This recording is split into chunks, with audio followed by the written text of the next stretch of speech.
Spring boot project eclipse లో ఎలా import చేసుకోవాలి, అసలు స్ప్రింగ్ బూట్ ప్రాజెక్ట్ ఎలా డౌన్లోడ్ చేయాలి మనం అనేది చూద్దాం ఒకసారి. సో ఇక్కడికి వెళ్ళండి, గూగుల్లో spring.io అని టైప్ చేయండి. spring.io.start అని వస్తుంది, అని క్లిక్ చేయండి. చేయగానే ఇక్కడ మీకు ఒకటి స్ప్రింగ్ ఇనిషియలైజర్ అని ఒకటి వస్తుంది ఫస్ట్ లింక్ లోనే. ఈ లింక్ కూడా మీకు డిస్క్రిప్షన్ లో ఇస్తాను, ఓకేనా.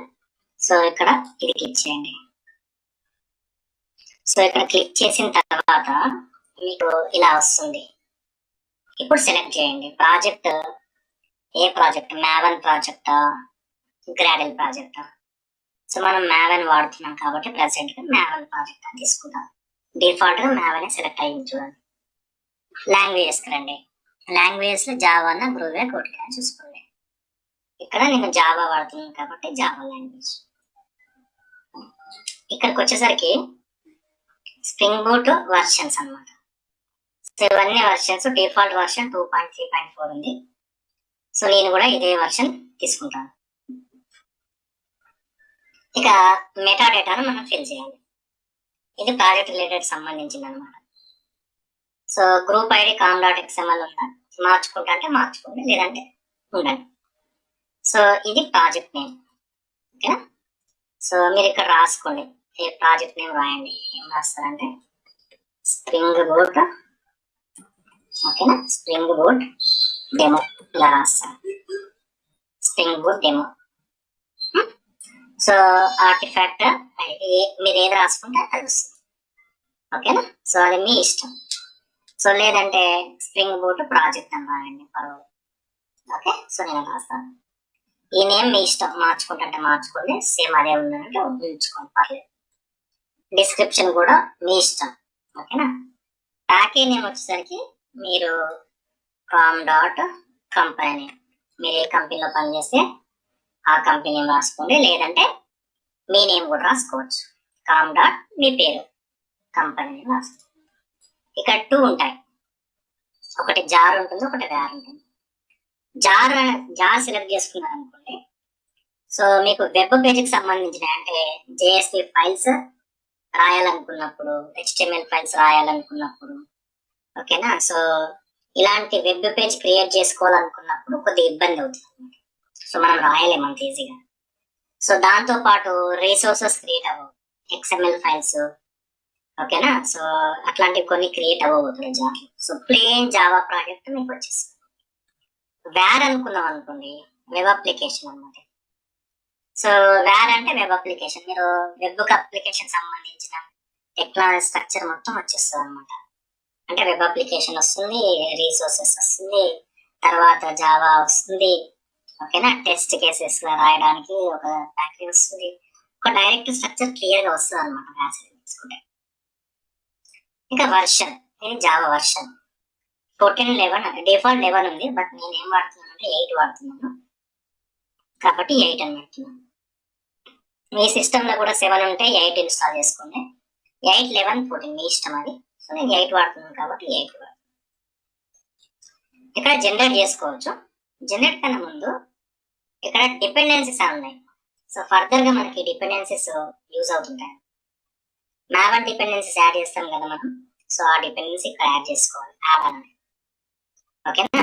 ఇక్కడ ఇవన్నీ టూల్స్, ఇవన్నీ డిపెండెన్సీస్ వస్తాయి. డెవ్ టూల్ డిపెండెన్సీస్ అంటే స్ప్రింగ్ బూట్ డెవ్ టూల్స్ అని, సో ఇలాంటివన్నీ వస్తాయి. వెబ్ కు సంబంధించింది స్ప్రింగ్ వెబ్ ఒకటి, ఓకే. సో ఇలాంటి సెషన్స్ ఇవన్నీ వస్తాయి, ఓకేనా. సో జెర్సీ, వెబ్ సర్వీసెస్ ఇలాంటివి వస్తాయి.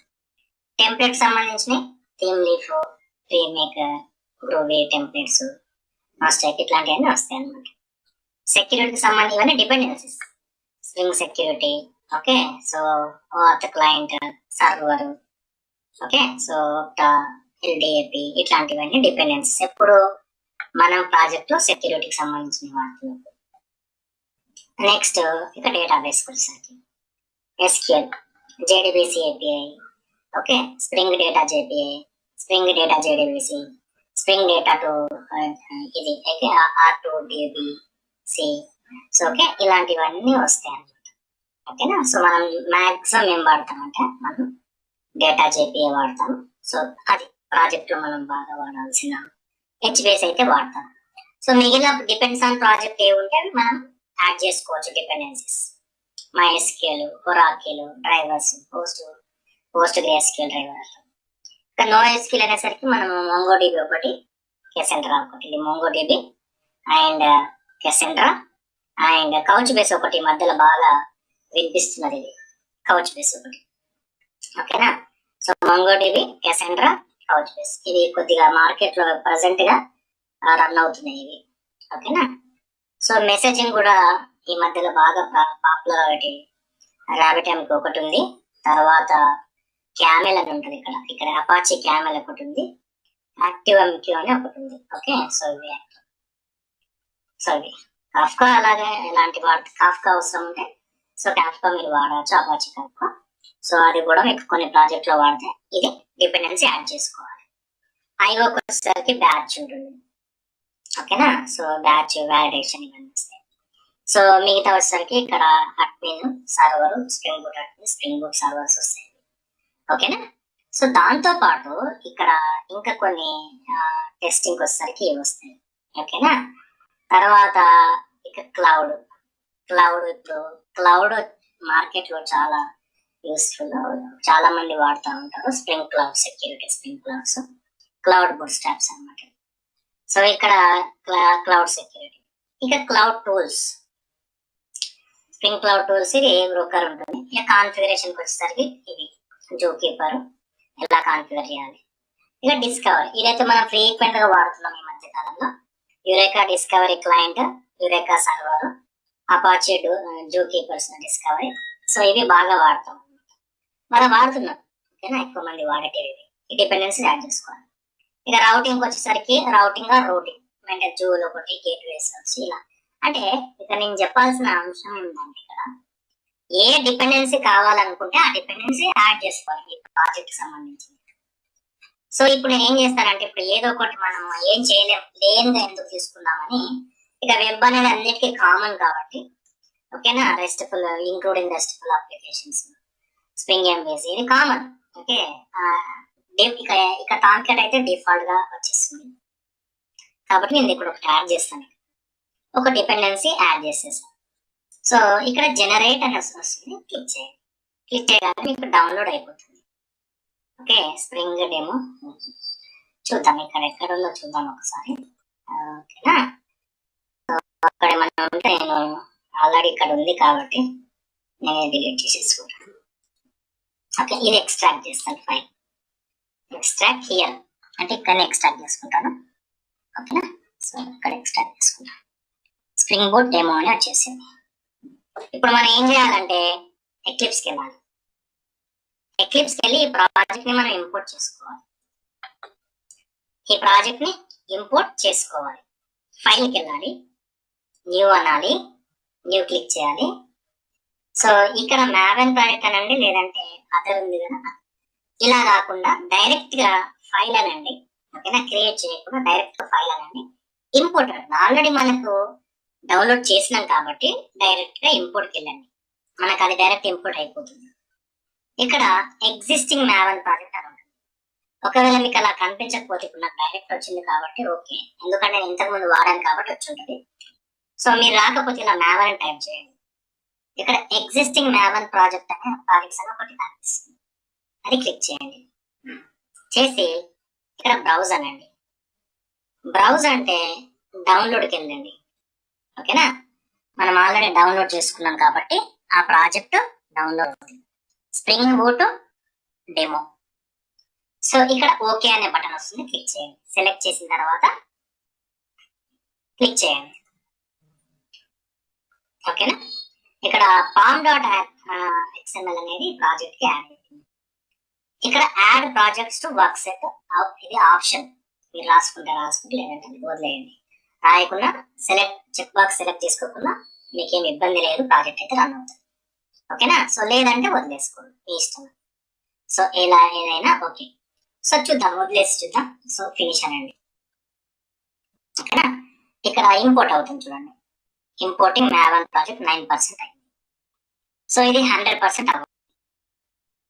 100% అవుతే ఇక్కడ 100% అవుతే ఈ ప్రాజెక్ట్ మనకి ప్రాపర్ గా కనిపిస్తుంది.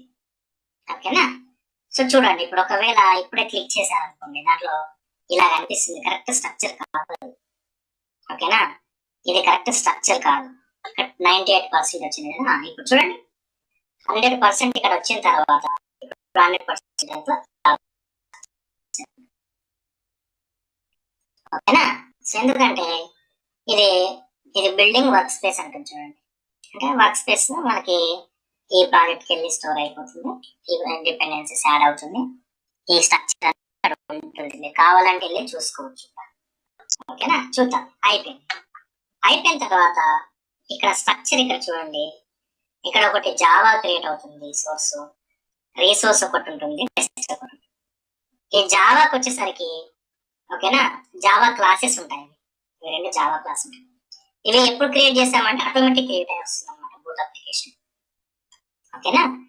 సో ఇది ప్రీ డిఫైన్. ఇంకా వేరే క్లాసులు యాడ్ చేసుకోవాలంటే చేసుకోవచ్చు. ఇక రీసోర్స్కి వచ్చేసరికి static template application dot properties file ఉంటుంది. ఈ అప్లికేషన్ డాట్ ప్రాపర్టీస్ ఫైల్ ఖచ్చితంగా ఉండాలి. సో ఎందుకు ఉండాలి అంటే దీంట్లో మనకి పోర్ట్ నంబర్ చేంజ్ చేసుకోవడం, మనకి అందులో కోడ్ రాసుకుంటాం. Next test Java. ఇక్కడ టెస్ట్ క్లాస్ ఉంటుంది అనమాట. అంటే యూనిట్ టెస్టింగ్ క్లాసెస్ రాసుకోవచ్చు. ఇది ప్రాజెక్ట్ స్ట్రక్చర్. సో ఇక్కడికి వచ్చేసరికి పామ్ డాట్ ఎక్స్ఎంఎల్.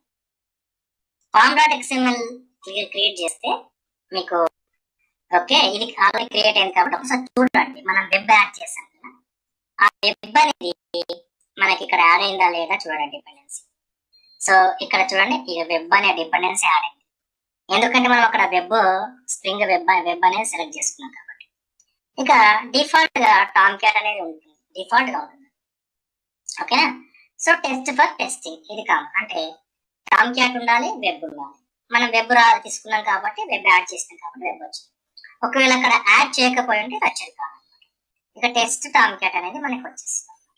మీరు అక్కడ ఏదైతే ఇచ్చారో ఇక్కడ ఆర్టిఫాక్ట్ అయ్యి ఇక్కడ అదే ఉంటుంది. ఓకేనా? చూడండి మీరు ఇక్కడ ఆర్టిఫాక్ట్ ఐడి చూడండి ఏమొచ్చింది. Artifact ID Spring Boot demo ఇచ్చాం. స్ప్రింగ్ బూట్ డెమో వేర్ సెలెక్ట్ చేసాం, నేమ్ ఇచ్చాం కాబట్టి నేమ్ వచ్చింది. నేమ్ డిస్క్రిప్షన్ ఇవ్వకపోతే రాదు. సో అట్లా అక్కడ ఏది క్రియేట్ చేసుకుంటే ఇక్కడ అలా అవే వస్తాయి అన్నమాట. ఇది మనకి స్ప్రింగ్ బూట్ యొక్క application, spring boot application. So ఇప్పుడు మనం ఏం చేసామంటే ఒక స్ప్రింగ్ బూట్ అప్లికేషన్ ని ఎక్లిప్స్ లో ఎలా ఇంపోర్ట్ చేయాలి అనే కాన్సెప్ట్ మనం నేర్చుకున్నాం. థ్యాంక్ యూ, ధన్యవాదాలు. సరక whatever